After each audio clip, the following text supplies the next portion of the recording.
लोमड़ी और अंगूर की कहानी। एक लोमड़ी बहुत भूखी थी। वह खाने की तलाश में इधर उधर भटकने लगी। काफी समय तक घूमने के बाद भी उसे खाने को कुछ भी ना मिला।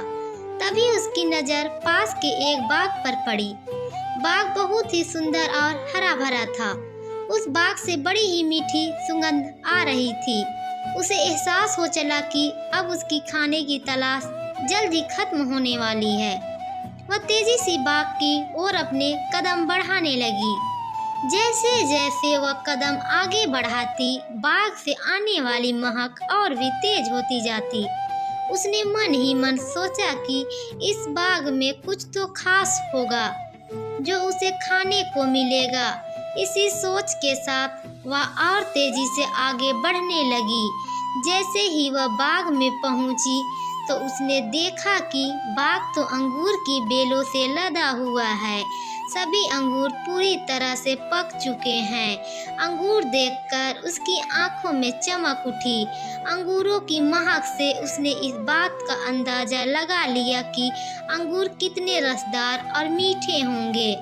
वह इतनी उतावली हो चली कि मानो एक ही बाग में बाग के सारे अंगूर खा जाएगी।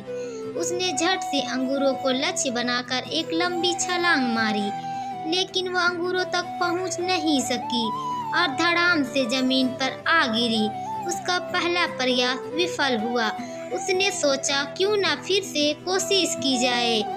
एक बार फिर जोश से उठी और इस बार उसने अपनी पूरी ताकत से पहले से तेज अंगूरों की ओर छलांग लगा दी।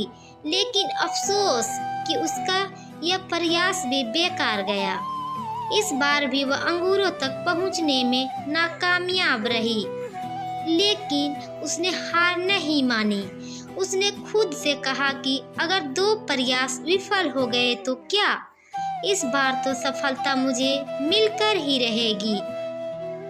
फिर क्या था, इस बार फिर वह दोगुने जोश के साथ खड़ी हुई। इस बार उसने अब तक की सबसे लंबी छलांग लगाने की कोशिश की। उसने अपने शरीर की सारी ताकत को एकत्र करके एक लंबी दौड़ लगाई।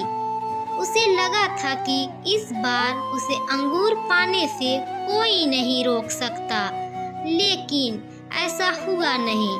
इस बार का प्रयास भी खाली गया। वह जमीन पर आ गिरी।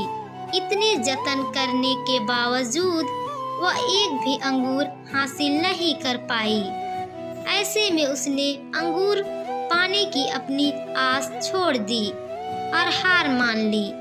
अपनी विफलता को छिपाने के लिए उसने खुद ही बोला कि अंगूर खट्टे हैं, इसलिए इन्हें मुझे नहीं खाना। कहानी से सीख। लोमड़ी और खट्टे अंगूर की कहानी से हमें यह सीख मिलती है कि अगर हम बिना सही प्रयास के किसी चीज को पाने में असमर्थ है तो हमें उस चीज को लेकर गलत राय नहीं बनानी चाहिए। जैसा लोमड़ी ने अंगूर न मिलने पर अंगूरों को बिना चखे खट्टा कह दिया, साथ ही हमें किसी काम के लिए जल्दी हार नहीं माननी चाहिए। तो आज की ये पूरी कहानी कैसी लगी दोस्तों? उम्मीद है अच्छी लगी होगी। तो कमेंट और लाइक ज़रूर कीजिएगा और जो चैनल पे नए आए होंगे वो सब्सक्राइब करना मत भूलिएगा। तो चलिए फिर मिलती हूँ अगली कहानी के साथ। तब तक के लिए बाय दोस्तों।